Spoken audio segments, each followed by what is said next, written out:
In 21 previous World Triathlon Championships, only 8 countries have ever won on the men's side. Jan Frodeno hopes to finish the 2010 season in a historic spot, and that is to become the first man with a World Triathlon Championship and a gold medal. Javier Gomez from Spain hoped to be able to stop the German, and certainly coming in with a fantastic last month of racing. Lots of rain in the hours prior to the men's race, but the overcast conditions giving fairly ideal temperatures. It was 15 degrees Celsius, and they had a 2-transition race. The swim, approximately 6 kilometers from the center of Budapest. And very quickly on, Javier Gomez and Frederic Belob would try to push the pace in the swim, 15-degree water temperature. Only a matter of time before the supreme swimmers in the sport, which included Alistair Brownlee from Great Britain, Oliver Freeman from Great Britain as well. Top 10 throughout most of the swim was Silva. First to exit the water at the end of the 750-meter mark would in fact be Javier Gomez. And Gomez continued that pace into the second loop. Frederic Belob, the third-place man from the 2006 World Championships, would also be in a factor. And very quickly on, Jan Frodeno would get out of the water and become a part of a 20-man breakaway. Within the early stages of the 40-kilometer ride, a small group of 5 men would break away, but eventually be caught. Oliver Freeman would be in that group. It would be just a matter of time before nearly 45 men would come together. A crash on the wet pavement would take down Berkankov. Chris Gimmel there on the pavement as well. Tim Don, his day would end.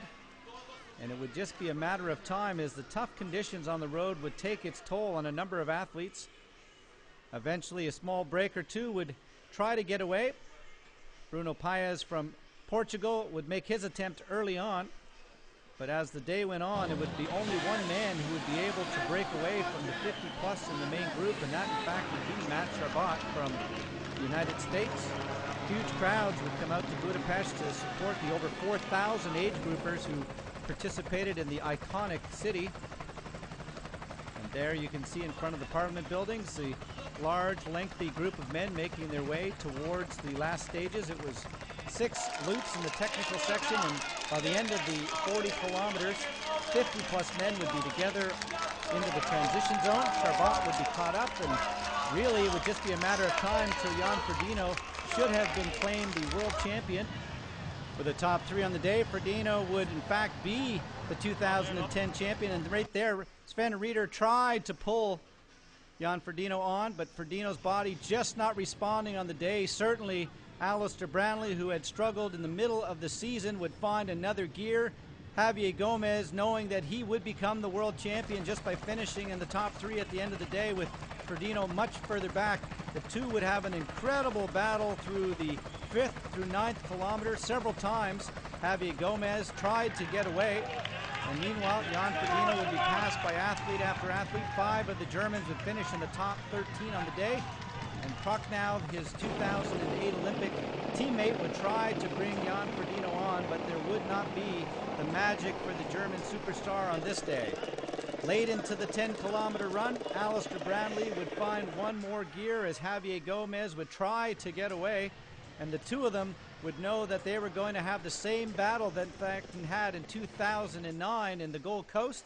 Meanwhile, back behind the battle for the bronze medal, Kohlefeld along with Justice, Haas, and they would have an incredible run throughout the last stages. As they came onto the blue carpet, it would be Alistair Brownlee finding one more gear on the day.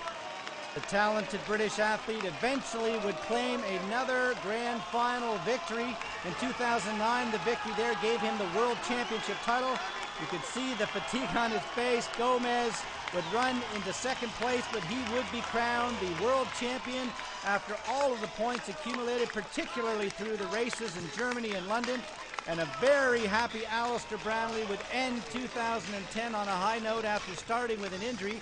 Gomez, who also started the season off with an injury, would get a big hug from Ricardo Lisk as he would claim the #1 title for 2010. The second time the Spaniard would be the world champion. And over the last 100 meters, Justice would cross the line in third. claiming second for the season. Silva would cross the line in fourth, and Brad Collefelt would come across the line in fifth place, taking third for the 2010 ITU Dextro Energy World Championship Series. An incredible crowd would make their way to Budapest, and a very, very tired Jan Frodeno would finish up the day back in about 30th spot. But all eyes would be on Brownlee for the victory in the grand final, and Javier Gomez for the World Championship title for the second time. Good stuff. Very good. Thanks.